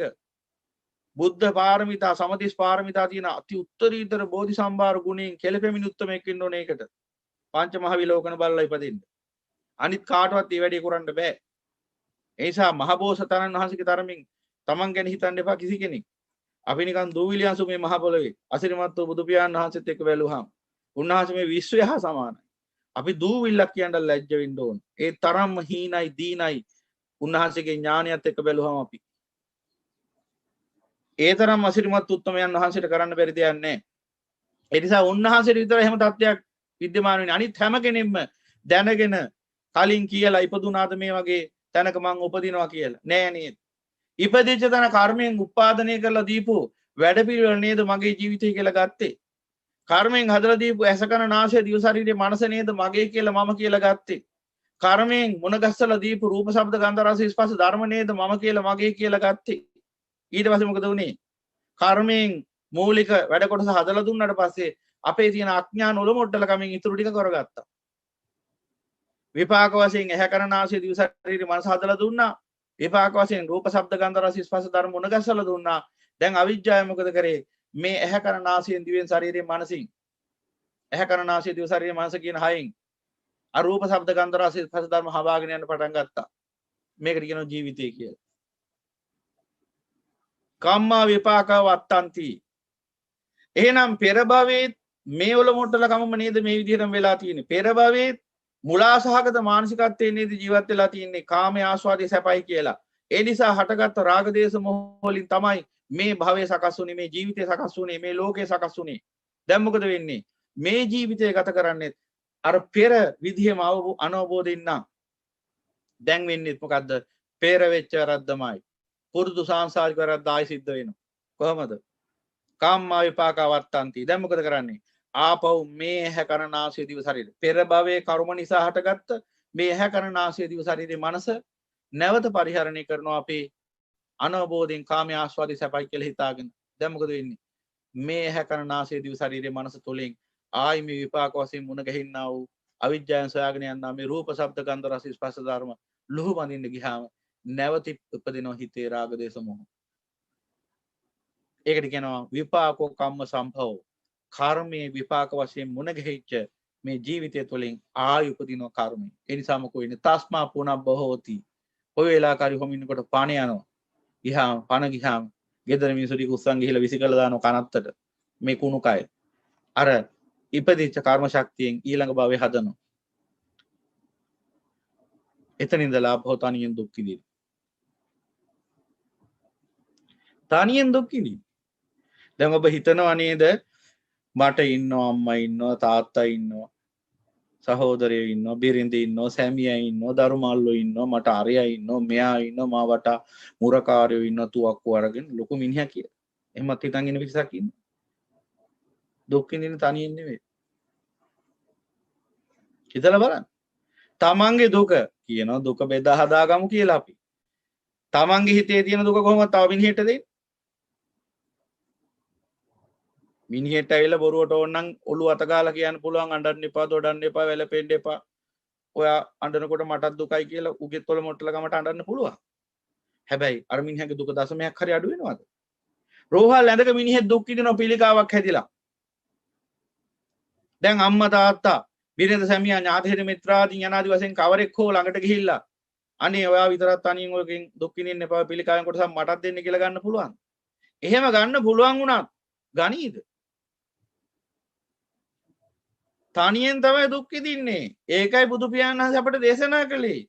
අදටත් ඔබ තනියෙන් දුක් විඳින්නේ. වටේ ඉන්නව වෙන්න පුළුවන් 100ක් 200ක්. ඒ බොරුවට ඉන්නේ. මේ බොරුවත් තුළ ජීවත් වෙන්නේ. කවුරුවත් නැහැ ඔබේ දුකට පිහිට වෙන්න ඔබ හැර.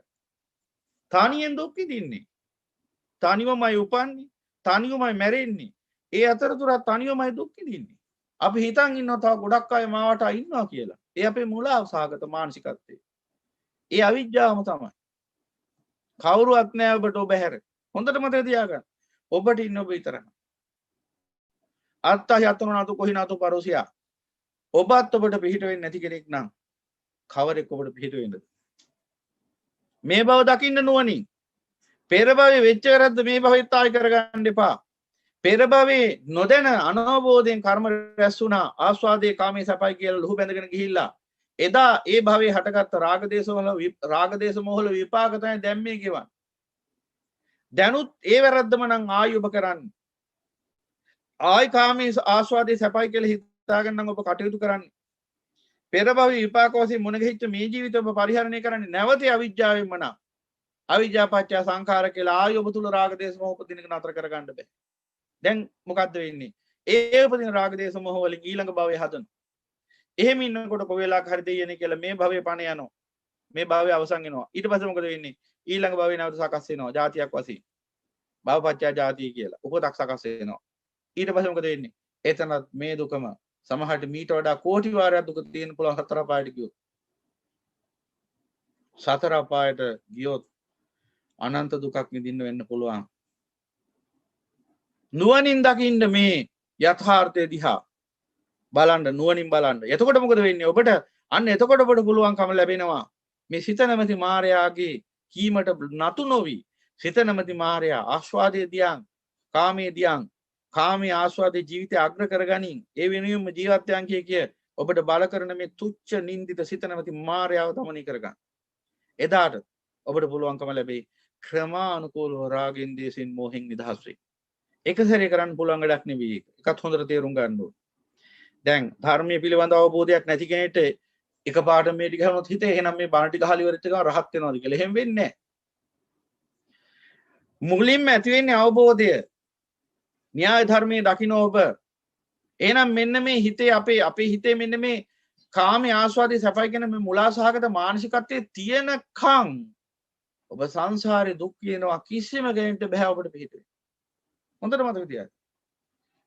බුදුරජාණන් වහන්සේටත් පුළුවන් වෙන්නේ ඒ අසිරිමත් වූ මහා ශාස්ත්‍රවරයන්න් වහන්සේටත් පුළුවන් වෙන්නේ මේ ධර්මය ඔබට පෙන්වලා දෙන්න විතරයි. හිතලා බලන්න. එය හොඳින් අසා අවබෝධ කරගෙන එය නුවණින් මෙනෙහි කරලා ඒ අවබෝධයටපත් වෙන ඔබ සතු කාර්යය. අද වුණත් මේ මොහොතේ වුණත් මේ කියන බණ ටිකවත් ඔබ උවමනාවෙන් අහන්න නැත්නම් ඒ කියන්නේ ඔබටවත් පිහිටක් නැති අසත්පුරුෂයෙක්. ඔබ වෙනි කෙනෙක්ගෙන් ලෝකෙට කොහොමවත් පිහිටක් ලැබෙන්නේ නැහැ දාට. මොකද තමන්ගෙන් තමන්ට පිහිටක් නැත්නම් අනුන්ට කෙබඳු පිහිටක්ද? මේ ලෝකේ බොහෝ මිනිස්සු මෙන්න මෙහෙම හිතන් ඉන්නේ. පුත්තාමත්ති ධනම්මත්ති තිබාලෝ විහඤ්ඤති. මට පුතුන් ඉන්නවා, ඒ කියන්නේ මට පිරිවර ඉන්නවා, ඥාති වර්ගයා ඉන්නවා, දරු මල්ලෝ ඉන්නවා, මට ඉන්න ඕන තරම් මිනිස්සු. ධනම්මත්ති මට යාන වාහන මිල මුදල් ඉඩකඩම් හරක බාන වතු පිටි ඔක්කොම ටික තියෙනවා. බැංකු වල කෝටි ගණන් තියෙන ධනෙ. ඔහොම හිතාගෙන ඉන්න මෝඩ පිරිසක් ඉන්නවා ලෝකේ. මට මෙච්චර ව්‍යාපාර තියෙනවා. මගේ account එක මෙච්චර තියෙනවා. මගේ මෙච්චර තියෙන දේපල. මට මෙච්චර වත්කම් තියෙනවා. මෙච්චර බැරකම් අරවා මේ ඔක්කොම ටික තියෙනවා. නැත් එකම දෙයයි මොලේ ඥානෙ. මොන ඥානෙද? අනිම් මිනිහෙක්ගේ ජීවිතයක් නසන්න, වතුර යටින් ගින්දර ගෙනියන්න, දියරෙද්දෙන් බෙල්ල කපන්න. ඒවට ඥානෙ තියෙනවා. නැත්තේ එකම ඥානෙ. තමන්ගේ හිත දැකීමේ ඥානෙ. ප්‍රඥා පිරිසිදු හිතක් නේ. පිරිසිදු ඥානයක් නෑ. අපිරිසිදු ඥාන ඕන තරම් තියෙනවා. ඔය සල්ලි වියදම් කර දහස් ගණන් කෝටි ගණන් වියදම් කර මෙහි බැරි නම් පිටරට ගිහිල්ලා හරි ඒ අපිරිසිදු ඥාන ඕන තරම් උපදවා ගන්න පුළුවන්කම තියෙනවා. උපාදි වශයෙන් දෙනවා ඒවා. හැබැයි තමන්ගේ චිත්තසංතානය අවබෝධ කරගැනීමේ ඥානය නම් කවදාවත් හම්බ වෙන්නේ නැහැ ඔය උපාධි වලින්, ඩිප්ලෝමා වලින්. තව තවත් විනාශ වෙන්න නම් ඥානයේදී අසත්පුරුෂ ලෝකයේ වුණ තරම් ඔබට ඒ අසිරිමත් වූ පිරිසිදු ඥානය ලබා දෙන එක උත්තමයා අපගේ අසිරිමත් වූ ශාන්තිනායක සම්මා සම්බුදු පියාණන් වහන්සේ විතරයි. උන්වහන්සේ හැර වෙන කිසිම කෙනෙක් ඔබේ පිහිටට නැහැ. මගේ පිහිටට නැහැ. හොඳට මතක තියාගන්න. අසිරිමත් වූ බුදු පියාණන් වහන්සේ හැර අපට වෙන කිසිම පිහිටක් නැහැ. අපිට ඉන්න එකම උත්තමයා අපගේ එකම ශාස්ත්‍රවරයා අපව සැනසීමට පත් කරන අපව සදාතනික දුකෙන් නිදහස් කළ සදාතනික සැපයට පත් කරන එකම විමුක්තිදායකයන් වහන්සේ අසිරිමත් සම්මා සම්බුදු පියාණන් වහන්සේ විතරයි. එහෙනම් උන්වහන්සේ අපට පෙන්වලා දෙනවා කුමක්ද? නුඹලා හිතන විදිය වහාම වෙනස් කරගනිilla. ඇයි වෙනස් කරගන්න කිව්වේ? උන්වහන්සේට මොන හරි ගන්නද? දැන් ගොඩ දෙනෙට තියෙන ප්‍රශ්නයක් තමයි නිවන් දකින්න කිව්වහම නිකන් එයයි හිතන් ඉන්නවා නිවන් දකින්න. කියන්නේ ඔක්කොම වැඩ ටික ගෙදර තියෙන වැඩ ටිකත් ඔක්කොම නතර කරලා ඉල පන්සලේ වාඩි වෙලා ඉන්නවා වගේ එකක්. එහෙම අදහසක් තියෙනවා. නැත්තම් හැමෝම මහාන වෙන්න කියනවා වගේ එහෙම අදහසක් තියෙනවා. ඒකද මේ නිවන් දකින්නවා කියන්නේ. පින්වතුනි නිර්වාණ අවබෝධය ලබනවා කියන්නේ කෙනෙක් මෙන්න මේ සිත නිවා ගන්නා වූ න්‍යාය ධර්මයේ දකින්නවා කියන එක. සිත නිවා ගන්න න්‍යාය ධර්මය මොකද්ද? ඇයි අපි බලන්න ඕන සිත නිවා ගන්න වෙලා තියන්නේ ඇයි? සිත ගිනි ගන්න නිසා. කුමකින්ද සිත ගිනි ගන්නේ? රාග ගින්දරින්, ද්වේෂ ගින්දරින්, මෝහ ගින්දරින්. ඇයි ගිනි ගන්නේ? මේ කාමී ආස්වාද කියන දර දාන නිසා මොහොතින් මොහොත ඇවිලෙන ගින්නට පිටුරු දාන්නේ මේ. ඔබ මේ වෙලාවේ බලන්න ඔබ දකින්න ඔබ අත්දකින්න නිවන. දැන් මේ වෙලාවේ මේ භික්ෂුව ඔබට දේශනා කරන්නේ කාමී ආදීනෝ පැත්තයි. ඒ නිසාම සත්‍ය වශයෙන් සම්දිට්ඨිකව තමා තුළින් ධර්මය දකින්න මේ වෙලාවේ ඔබේ හිත නිවිලද නැද්ද? යම් මට්ටමකට හරි 100%ක් නිවුණා නෙවෙයි. එහෙනම් මේ මොහොතේදී ඔබේ හිතට සැනසීමක් නිවීමක් දැනෙනවා නම් ඒ කුමක් නිසාද? කාමී ආදීනෝ ගැන ඇහෙන නිසා. එහෙනම් ඔබේ හිතේ සහනිය නැති වෙලා ආපහු හිත ගිනි ගන්න පටන් ගන්න කුමක් නිසාද? ඔබ තුලම පවතින මේ අනවබෝධය නිසා, අඥානකම නිසා නැවත ඔබ මේ හිතට ඉඩ හරිනවා කාමී ආනිසංස පැත්ත මෙනෙහි කරන්න. තුච්ච නින්දේ හිතට කැමැති පරිදි හිතේ තින්න ඉඩ හැරලා ඉන්නවා. එතකොට මොකද කරන්නේ? මේ සිත හිතු මතේ පාවෙලා කාමී ආස්වාදයේ ගැනම හිතනවා. එහි ආනිසංස පැත්තම හිතනවා. රූපේ ආස්වාදයේ ගැන හිතනවා. සද්දේ, ගන්ධේ, රසේ, ස්පර්ශේ, අදහස් වල ආස්වාද ගැන හිතනවා. ඒ පස්සෙම හඹාගෙන යනවා. ඔබ දන්නේ නැහැ. ඔබ මෙලවත් පිච්චෙනවා, පරලොවත් පිච්චෙන්න අවශ්‍ය කරන වැඩ කටයුතු සම්පාදනය කර ගන්නවා. ලෝකයාවකට කියන්න පුළුවන් ලස්සන වචනයක් එන්ටර්ටේන්මන්ට් කියලා. විනෝදාස්වාදය, ලෝකේ සතුට කියලා කියන්නේ විනාශයට නම. අසිරිමත් වූ බුදු පියාණන් වහන්සේට අනුව ලෝකයා සතුට කියලා කියන්නේ සැපත කියලා කියන්නේ විනාශයට. ලෝකයා සතුට කියන්නේ සැපත කියන්නේ කාමයට, ආස්වාදයට. බුදු පියාණන් වහන්සේ දුක කියලා පනවන්නේ අන්නේ කාමී ආස්වාදය. එහෙනම් පින්වතුනි මෙන්න මේ තියෙන චින්තන පරතරය දුරු කරගත්තා නම් ඔබ සංසාර දුකින් නිදහස් වෙනවා. නවත්තන්න බෑ කාටවත් ඔබ ආයි. ඇයි ඒ? ඔබගේ හිතන විදිය මේ බණ අහගෙන ඉන්නකොට මේ බණ කියලා කියන්නේ බුදුරජාණන් වහන්සේගේ බණ මිසක් මේ භික්ෂුවගේ බණ නෙවෙයි. බුදුරජාණන් වහන්සේගේ ශ්‍රී සත්‍ය ධර්මයේ කවරෙක් හෝ අපගේ උතුම් වූ බුද්ධ ශ්‍රාවකයෙක්ගේ මුවින් ඇහෙනවා නම් ඒ ධර්මයට ඔබ හොඳින් කන් දීගෙන හිටියොත් ඔබට අවබෝධයක් එනවා මෙන්න මේ සංසාරේ හටගන්නේ මෙන්න මේ න්‍යාය ධර්මයට අනුකූලවයි. කාමී ආස්වාදයේ දුකයි කියලා සැපයි කියලා හිතනකම් සසර ගොඩ නැගෙනව නවත්තන්න බෑ. එහෙනම් මේ චින්තනය වෙනස් වෙලා ලෝකෝත්තර චින්තනයටපත් වෙනවා අපි. කොහොමද හිතන්න පටන් ගන්නේ දැන්? අනිත් පැත්තට හිතෙන්න පටන් ගන්නවා. පටිසෝත චින්තනයට එනවා. කාමී ආස්වාදයේ දුකක්. දුක්ඛෝති බික්ඛවේ කාමාන මිතං. ආදි වචන. ඊට පස්සේ මොකද වෙන්නේ? ඔබගේ හිතේ රාග දේශ මොහ දුර වෙලා යනවා. නිවන්ටපත් වෙනවා. මේ කෙටි දේශනාව චතුරාර්ය සත්‍ය උතුම් වූ චතුරාර්ය සත්‍ය පිළිබඳව කෙටි දේශනාව හමාර කරන්නට කලින් පුංචි උපමාවක් දේශනා කරනවා. මේ ඇසුරිනුත් ධර්මය ඔබට අවබෝධ කරගන්න පුළුවන්කම තිබෙනවා. එක්තරා සාදයක් තියෙනවා. මේ සාදේ ඊටාම මිහිරි මිදිඋෂ භාජනයක් තියෙනවා. රත්තරන් භාජනයක දාලා මිදිඋෂ පානයක්. මේ සාදේ මිහිරි සුවඳ හමන වර්ණයෙන් බොහොම අලංකාර මිදිඋෂ පානයක් තියෙනවා රත්තරන් භාජනයක දාලා. ඔබට අත් දෙකෙන්ම පිළිගන්නනවා මේ සාදේ ඉන්න ප්‍රධානියෙක්, මේ සාදේ සැලසුම් කරන කෙනා, මේ සාදේ සංවිධායකයා ඔබට දෑතිම පිළිගන්නනවා මේ රත්තරන් භාජනයේ තියෙන මිදිඋෂ ටික. ඔබ මේ රත්තරන් වාජනයේ තියෙන මිදිඋෂ තමන්ට ලැබිච්ච මහා සැපතක් සම්පතක් කියලා හිතාගෙන වස්තුවක් කියලා හිතාගෙන දැන් වළඳන්න හදන්නේ බොන්න හදන්නේ. ඔබට හිතෙන්නේම මහා සැපතක් මට උදා වෙන්නයි මේ යන්නේ. නමුත් අවසාන මොහොතේ හරි ඔබට ඇවිල්ලා කෙනෙක් සත්පුරුෂයෙක් ඇවිල්ලා ඉදිරිපත් වෙලා කියනවා යහළුව ඔය භාජනේ බොන්නට එපා. ඔය මිදිඋෂ බොන්නට එපා. ඔබ දන්නේ නැති වුණාට ඔය මිදිඋෂ වලට අප්‍රමාණ විස ඇති හලාහල වසක් එකතු කරලා තියෙනවා. ඔබ බිව්ව ගමන් මේ මිදිඋෂ ඔබ මෙහිම මෙරිය වැටෙනවා. කියලා හේතු සාධක ඇතුව පෙන්නලා දෙනවා මේ භාජනයේ තියෙන වස බව.